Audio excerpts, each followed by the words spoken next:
আগামী 10ই জুলাই রায়গঞ্জ বিধানসভার উপনির্বাচন অনুষ্ঠিত হতে চলেছে। লোকসভার মতো বিধানসভার উপনির্বাচনেও রায়গঞ্জে সবার আগে প্রার্থীর নাম ঘোষণা করেছে তৃণমূল কংগ্রেস। এই আসনে তৃণমূলের প্রার্থী হয়েছেন কৃষ্ণ কল্যাণী। সেই অনুসারে ইতিমধ্যেই প্রচার শুরু হয়ে গিয়েছে তৃণমূলের। পশ্চিমবঙ্গ তৃণমূল প্রাথমিক শিক্ষক সমিতির পক্ষ থেকে রবিবার রায়গঞ্জের সুভাষগঞ্জের পালপাড়া এলাকায় চলল ভোটের প্রচার কর্মসূচি।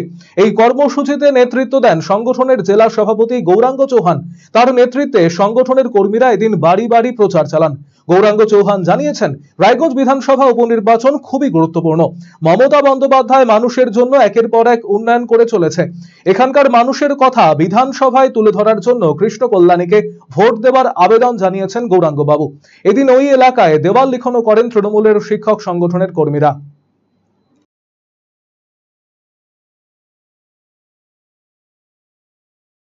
এখানে শিক্ষক সংগঠন থেকে আমরা দেয়াল লিখন করলাম এবং বাড়ি বাড়ি প্রচার করছি, কারণ 10ই জুলাই রায়গঞ্জ বিধানসভার উপনির্বাচন রয়েছে। এই উপনির্বাচন খুব গুরুত্বপূর্ণ রয়েছে, কারণ মমতা বন্দ্যোপাধ্যায় তৃণমূল কংগ্রেসের সরকার, মামাটি মানুষের সরকার 3টা টার্মে মানুষের উন্নয়নের জন্য কাজ করছে। কিন্তু রায়গঞ্জের ক্ষেত্রে আমরা বারবারই দেখেছিলাম যে অন্যান্য দল, তৃণমূল ছাড়া অন্যান্য দলকে মানুষ ভোট দিয়ে ফেলেছিলেন। সেই ক্ষেত্রে দেখা গেছে যে বিভিন্ন জায়গায় মানুষের প্রকৃত উন্নয়ন হয়নি।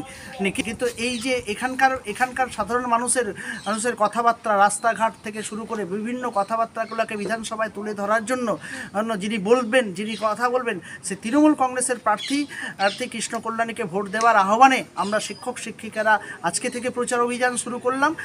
একদম 8 তারিখ পর্যন্ত, 8ই জুলাই পর্যন্ত আমাদের প্রোগ্রাম চলবে। বিভিন্ন গ্রাম পঞ্চায়েত এবং 27টা ওয়ার্ডেই, রায়গঞ্জ মিউনিসিপ্যালিটির 27টা ওয়ার্ড এবং 5টি গ্রাম পঞ্চায়েত এরিয়াগুলোতে আমাদের চলবে।